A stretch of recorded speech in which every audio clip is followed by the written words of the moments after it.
All right, let's talk about something that might just change the way you think about communication forever.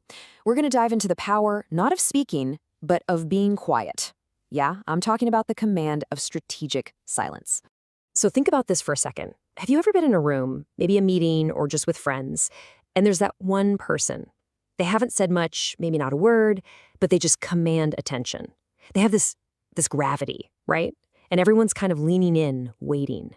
And then on the flip side, you have people who are talking constantly, filling every single gap with words, but they just sort of disappear into the background. The source we're looking at calls this communicative noise, and it's that frustrating feeling of talking and talking, but just becoming part of the static. That's exactly where we're going to start. Let's call it drowning in noise, because we really need to understand why our go-to strategy for being heard, just being louder, so often backfires on us. I mean, think about it. Most of us are taught, from day one, that to be heard, you've got to be louder. Speak up, jump in, make your voice heard. But what if all of that is just wrong? And that's the question that opens up a totally different path, a really powerful and kind of counterintuitive solution. Which brings us to our next section, the command of silence.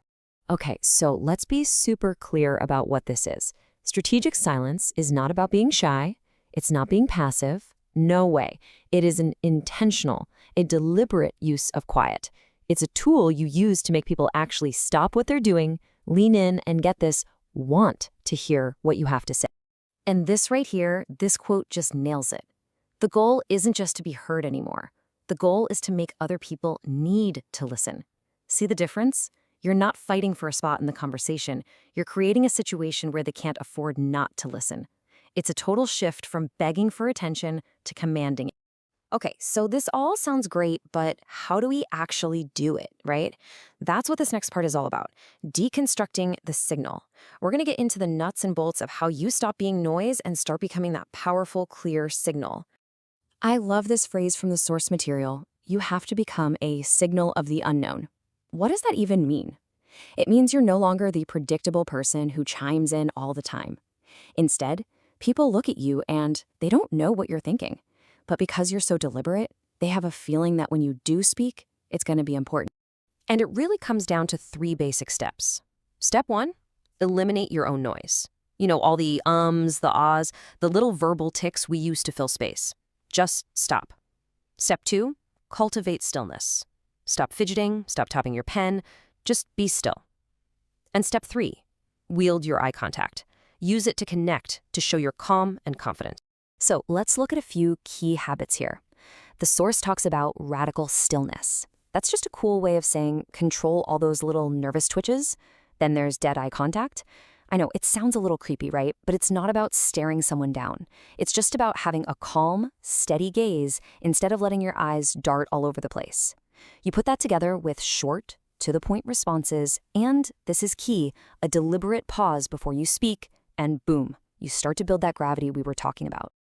All right, let's make this super clear. Let's put these 2 ideas head to head, noise versus signal. Honestly, this next part, this is the real aha moment. This is where it all clicks. Okay, look at this.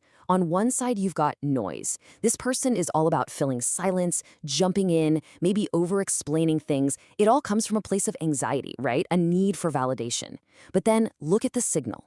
This person creates silence. They wait. They're calm, they're confident, and when they speak, their words have weight because they don't waste them. So take a second and be honest. Which one of these sounds more like you?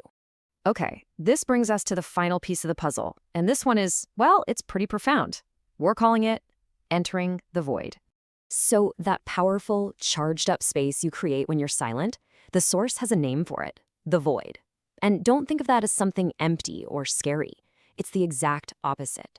It's a space that is absolutely full of potential, and it's where everyone's attention is now focused, right on you. Because if you remember one thing from all of this, let it be this. Silence isn't empty. It's a canvas, a blank canvas for power. It's where you get to decide what happens next. It's the space that makes whatever you do decide to say, 100 times more powerful.